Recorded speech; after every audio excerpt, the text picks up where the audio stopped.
Bharatiya Janata party के कार्यकर्ता के रूप में जो निर्देश हर कार्यकर्ता को दिया जाएगा, उस निर्देश का पालन करना हर कार्यकर्ता का दायित्व नहीं, मैं मानता हूं धर्म होता है। बहुत बहुत धन्यवाद। आते रहें, स्वागत है उनका।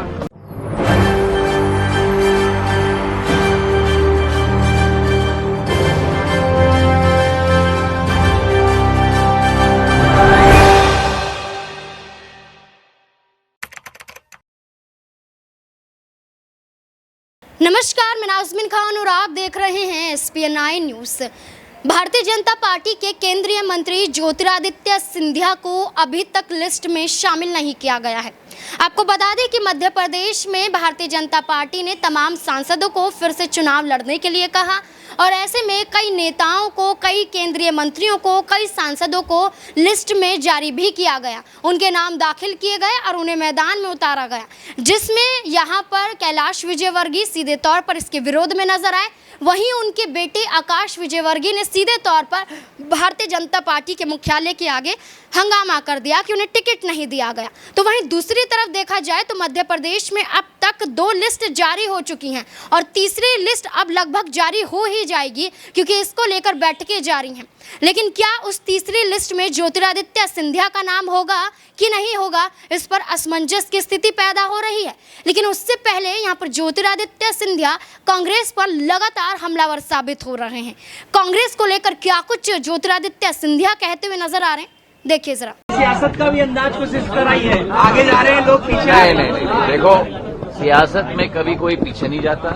सियासत में सदैव, जैसे क्रिकेट में कहा जाता है, फ्रंट फुट पे ही बैटिंग होनी चाहिए। और आज मुझे बड़ी खुशी है कि जो सदैव हम लोग की मुलाकात होती है आपके, ग्वालियर के लिए कुछ न कुछ नया, कुछ न कुछ हमारा ग्वालियर, बदलता ग्वालियर, नया ग्वालियर, इसी उद्देश्य के साथ भारतीय जनता पार्टी की डबल इंजन की सरकार कार्य कर रही है।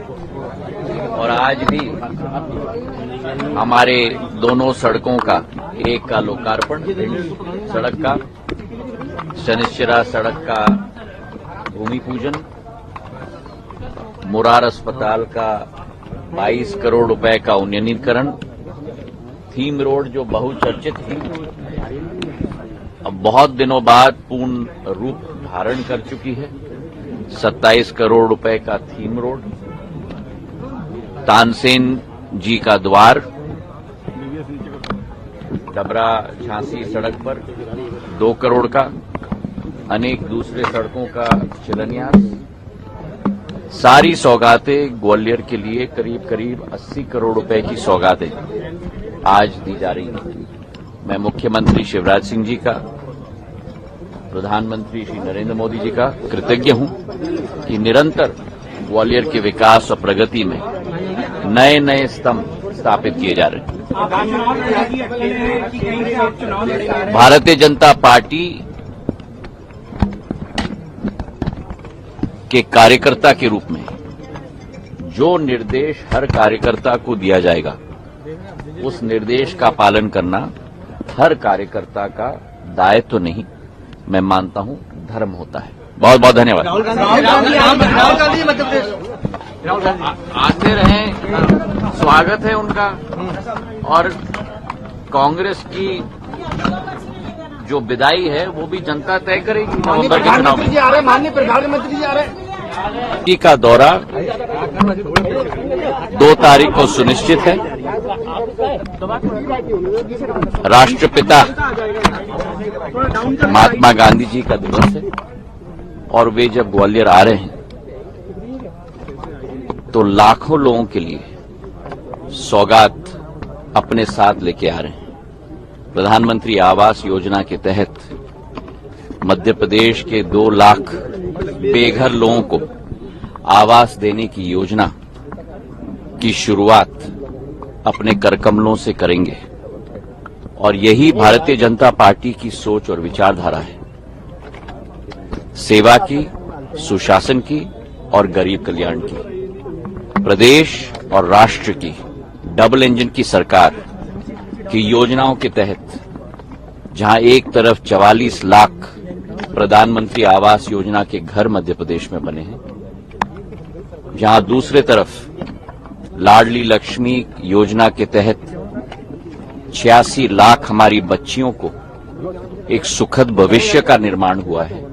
लाडली बहना योजना के तहत 1 करोड़ 31 लाख बहनाओं को 1250 रुपए हर माह उनके खाते पे पहुंचाया जा रहा है। 450 रुपए गैस का सिलेंडर 2 करोड़ महिलाओं को उज्ज्वला एवं लाडली बहना को जोड़कर उनको दिया जा रहा है। जहां उज्ज्वला योजना के तहत 82 लाख हमारी महिलाओं को गैस का कनेक्शन दिया जा रहा है। निरंतर ये विकास और प्रगति की योजना है। नारी शक्ति का अभिमान बढ़ाने के लिए 33% महिला आरक्षण अधिनियम लोकसभा एवं राज्यसभा में पूर्ण बहुमत के साथ पारित किया।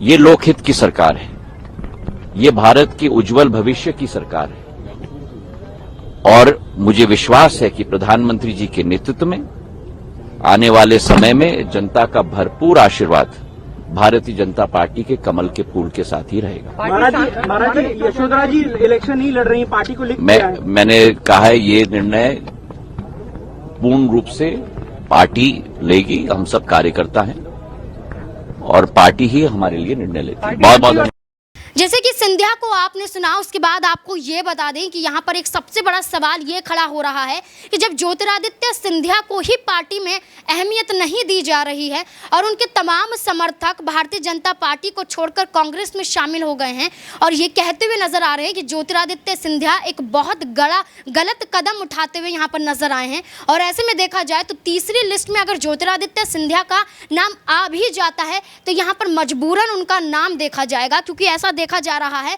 कि जो उनकी बुआ यशोधरा थी, उन्होंने अपनी एक संसदीय सीट से चुनाव लड़ने से मना कर दिया। शिवपुरी की बात कही जाए तो यहाँ पर उन्होंने चुनाव लड़ने से साफ तौर पर इनकार कर दिया और कहा कि स्वास्थ्य कारणों की वजह से मैं यहाँ पर चुनाव नहीं लड़ पाऊंगी। जिसके बाद ये मंथन जारी है कि क्या यहाँ पर ज्योतिरादित्य सिंधिया को उनकी बुआ की सीट दी जाए। वहीं दूसरी तरफ देखा जाए तो ज्योतिरादित्य सिंधिया का गढ़ ग्वालियर माना जाता है और ग्वालियर में ज्योतिरादित्य सिंधिया चाहते हैं कि वो उतरे, लेकिन भारतीय जनता पार्टी यहाँ पर कुछ और नजर आ रही है करती हुई।